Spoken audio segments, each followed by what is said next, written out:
Hi, it's Gary. Welcome to today's video. So this is the last in my mini-series looking at my Australian pens. This one we're actually going to take a look at two pens because these are two kit pens, so I thought they're worth looking at together.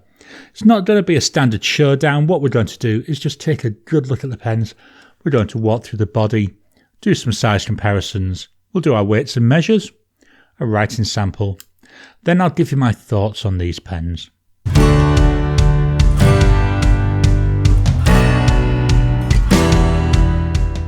Welcome down to the table. Here we've got today's pens. We've got the Tasmanian Golden Sassafras, and then we've got the Fremantle Market pen. Both of these kit pens, this is why I'm doing them together rather than separately. Very nice wood here on the Golden Sassafras. Quite like the look of it. One thing I will say, notice here we've got ink stains. I actually like that. Adds character, doesn't it? And then with the Fremantle one, we've got this beautiful material here. What he's done is he's ground up various minerals from around Western Australia, if I can avoid dropping it and knocking everything all over. Fun and games. There we go again. So yeah, really nice. Love the greys. We've got yellows. We've got all sorts in there. Let's start by taking a walk through the bodies. Not intending this to be a detailed walkthrough, just going to focus on really the similarities and the differences. So the first thing you see, obviously we've looked at the material, both different. I believe they're just sheaths that go over the actual pen kit. With the Golden Sassafras, we go half, one, about 1.5 turns to take it off, and then this cap will screw on the end, so it posts exceptionally well. Makes it very long, but I'll show you that very soon. Let's just pop this down. We've got in here a cartridge converter. There we go. I've had to prime the feed. There's not a lot of ink left in this pen, so hopefully it'll make it through today's video. With the Fremantle one, again, very similar. It's a kit type pen. The cap takes half, one. Again, just over 1.5. That gives us what looks to be a near identical section. We'll look at that in a minute. The cap here also screws on the end. Not as many turns. Again, making it really well posted, but quite back heavy. The posting ends do look different on both of them. Looking at the sections, I'm going to pop these next to each other. As you can see, they are very thin. That's one of the things I do notice with these. The Golden Sassafras, slightly longer section, also does look a little tiny bit thinner. We'll take a look at that when we do our measurements. The nibs, they're fairly small nibs. I'm going to say number 5, but I think they might actually be smaller than a number 5. They're just typical Chinese nibs. They're all right. They're right well. They're enjoyable to use. Let's swap on over and we'll do some size comparisons. Here's my two standard size comparisons, the Pilot Metropolitan and the Lamy Safari. These kit pens, both smaller than the Safari, but I would say in terms of length, very similar to what we see with the Metropolitan. In terms of width, again, I think they compare quite nicely to the Metropolitan, but this wooden sheath being a little bit thicker does give that Lamy a bit of a run for the money. When we look at the nibs, this is why I'm saying they may be smaller than a number 5. We've got a Pilot number 5 nib here. Then we've got our 2 nibs, and then we've got that Lamy nib. Well, it's actually not a Lamy nib, it's a Jinhao nib, but it's the Lamy style nibs. In the hand, we'll start with the Golden Sassafras. You can see here how thin that section is in the hand. It's a nice length. It's not unusable. It's quite enjoyable, to be honest. It's just this really thin section. With the Fremantle one, the section does feel a little bit wider. Lengthwise, it's fine. Both of them really nice to use. I use them unposted. I find when you post them, just makes them way too long. Let's pop the caps on. With the caps on, the Fremantle pen, that's now looking a little bit smaller than all of them. The Sassafras, just slightly smaller than the Metropolitan, and also just slightly smaller than the Lamy Safari. Let's get this out of the way, and we'll fetch in the rule of measuring. Here we've got the rule of measuring. We'll start with the golden sassafras. So total length, that comes in at 13.6 centimetres.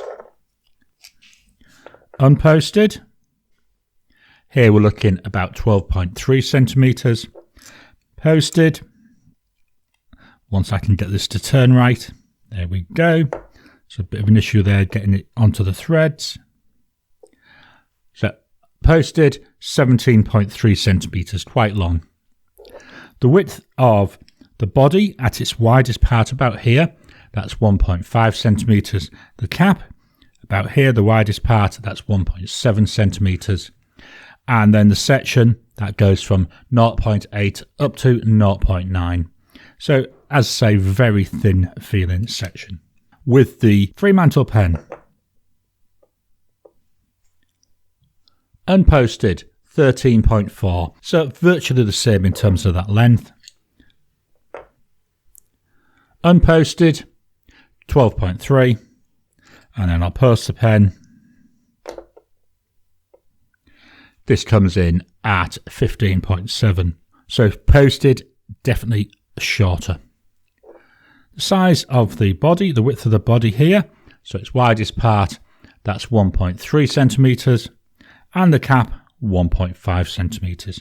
The section, I measure the sections with my calipers. And this actually does come in as the same width as what we're seeing with the golden sassafras. Although it does feel a little bit wider. And I have measured it a couple of times just to make sure. Let's get this out of the way and fetch in the scales of weighing. Here we've got the scales of weighing. Let's fetch in the golden sassafras. Full pen, 38 grams. Quite a good weight on that. The body, 21 grams. And the cap, 18 grams. The cap, nearly as heavy as the body. With a Fremantle pen, 39 grams, so they're virtually the same weight. Body alone, 23 grams, and the cap, 16 grams. So a slightly heavier body there. Let's get this out of the way and fetch in the notepad of testing. Just dropping in to interrupt your regular programming. Would you like to help support the channel? If so, please consider joining as a member. As a member, you'll get early access to my videos. I normally upload them a couple of days before they go out, and as soon as they're uploaded, they'll be released to members. There'll also be a shout out at the end of the videos, and then as we get the members coming in, we'll actually chat among ourselves and work out what other perks, what other things you'd like me to add in. You know, would you like maybe a monthly live chat just for members? All down to us. So please, if you can, consider joining the channel. A link will be in the description down below. Here we've got the notepad of testing. This is Oxford Optic paper, 90 GSM paper, nice fountain pen friendly paper. So we'll start with the golden sassafras. I'm going to use this unposted. So I'm going to call this, it's a Handmade Tasmanian. And it's golden sassafras. Quite a mouthful, isn't it? And I've run out of room. So on the next line, this is a fine nib. And the price for this, 20 Aussie dollars. The ink is by Diamine. And it's Pick Me Up. So this is a scented ink, and I find it's a fairly wet writing ink most of the time. Drying times, so we go immediate, 10 seconds, 30 seconds,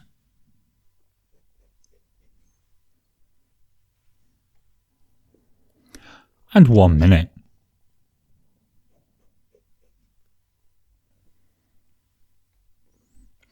Wow, still very wet there. As I say, I do think this ink is quite wet. I'm going to go on the line below and do a 2-minute test.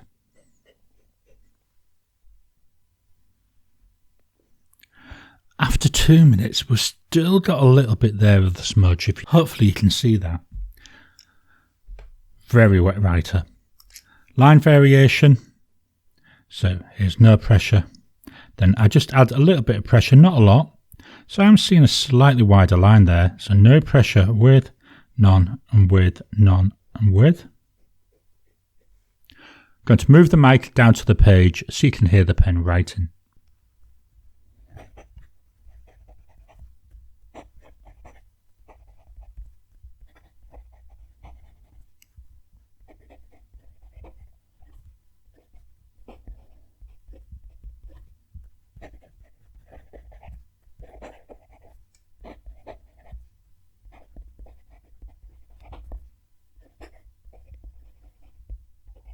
That's not too bad with writing. Now I just want to show you this.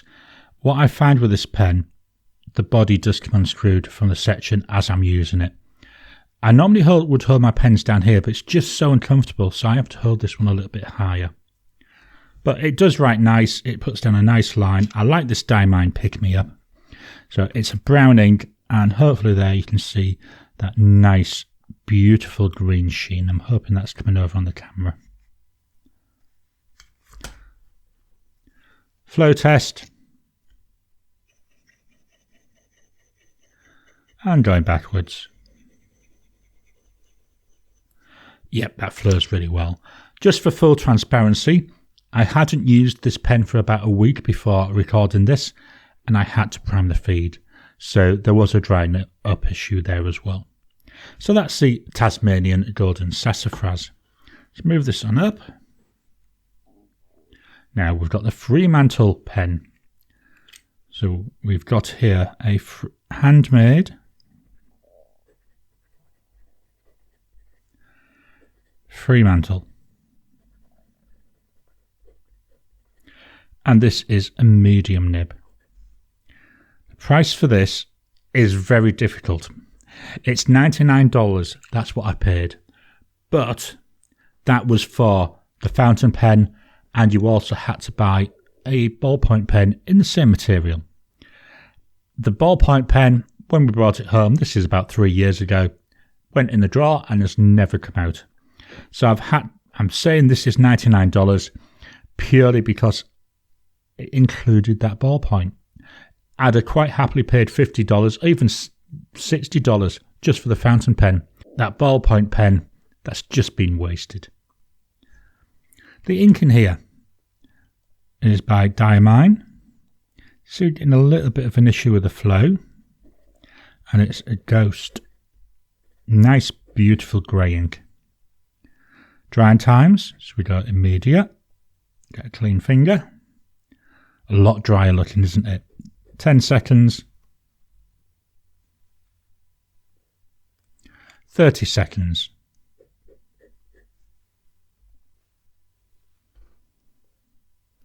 Still getting a little tiny smudge. 1 minute.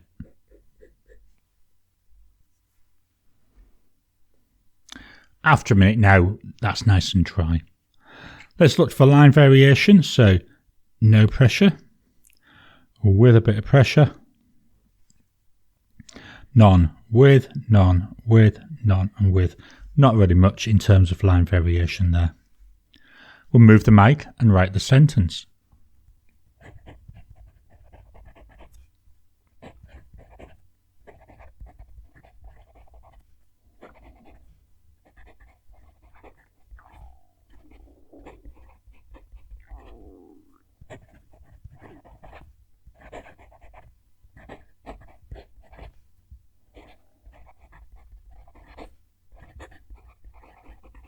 That's nice. Sounds very similar, feels very similar to what I was getting with that Tasmanian one. There's a nice feedback to it. There's a nice tactileness to it. There's a nice audibleness to it. Really quite enjoyable to write with. Flow test. And then the other way.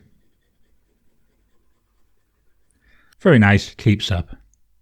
One thing I'm going to comment on is the line width looks actually thinner on this one which is labelled as a medium than I'm seeing on the one that's labelled as a fine. Just one of the things that I've noticed with this. Let's swap on over and I'll give you my thoughts on these pens. I'm not going to score them, but what I'm going to do is still talk about each of the categories. So we start with looks. This is stunning, this material. I really do like it. Very nice. It's a shame the pen it's on is just too thin and too small. But this material is absolutely beautiful. Very pretty to look at. With this golden sassafras, again, I quite like it. You know, we've got some different tones there in the wood. It does attract the ink, and the ink does then get into the grain. I actually don't mind that because to me it adds character to the wood. So I think that's alright. So yeah, they're both not too bad in terms of looks. Build quality, best thing I can say is they are what they are. You know, the resin's good, the body's good, no issues with them feeling like they're loose. It does feel a bit thin, we'll come to that in a second. Push-pull converter in here. You know, everything's nice, everything works. So the build quality, you know, not stunning, but not really too bad either. So yeah, build quality, reasonable. Writing experience, they're too thin. Both of them, the sections, just too thin. They feel uncomfortable in my hand. They write nice when they're going. I love the way this one's writing. I think we're getting a really nice line there with it. Shame about it drying up. We'll talk about that in the flow. I do like this ink here where we've got that beautiful, hopefully you can see that coming out, that green sheen coming out over that brown. So yeah, writing experience, not the best. You know, not enough to say it's rubbish, but it still lets me get ideas out of my head and onto paper. It's just not in a way that I enjoy. Flow, as I said, I had major issues with this. It completely dried out and I had to pram the feed. With the Fremantle one, that also dried out, but all I had to do was 2 shakes, a little bit obviously faster and a little bit more violent than that, and it started flowing again. But as we saw here, do have some issues where we've got some skipping going on, but as the writing went on, it seemed to ease up a bit. So I'm putting that down to the ink flow, and it's, you know, left a week between uses. But for me, a fountain pen, if it doesn't write when you pick it up, even if it's left for a week, not really much use. Comfort, I've already said, just too thin. Weight is actually quite nice. The length is not too bad. It's the sections just too thin. The sections need to be a bit wider for me. Value for money. With the golden sassafras, yeah, I think that's awesome value for money. $20, you can't really go wrong with it. It's a nice looking pen. Yes, it's a kit pen, but it writes not too badly. So value for money is fine. Value for money here with the Tasmanian one, not as good a story to be honest. $99. It's a lot of money for what you're getting. I can get higher quality pens for less money than that. You know, I could buy a TWSBI Eco for nearly, $60? I do think this is well overpriced. Yes, it comes with the ballpoint. There is no option, you have to get it with the ballpoint. In that respect, it's even worse value because, as I've said, that ballpoint came home, went in the drawer, has never come out. If you've got a partner who would use the ballpoint, well, maybe you could argue it's a little bit better because then that would take this down to $50. But yeah, don't see the value for money with this one at the moment. So they are my thoughts on my 2 handmade kit pens from Australia. That's the Tasmanian Golden Sassafras and the Fremantle Mineral Pen. I hope you've enjoyed today's video. So what do you think of these kit pens? What do you think about kit pens in general? I don't mind them. I think they're good. I think they're a way to get some interesting pens that are made by people other than big companies. Please, though, drop your comments down below. Let's kickstart a conversation. Please hit that thumbs up button. Every time you like, every time you comment, just helps with the YouTube algorithm. If you haven't already, please subscribe to my channel so that you can get new videos as I release them. I'll talk to you again soon.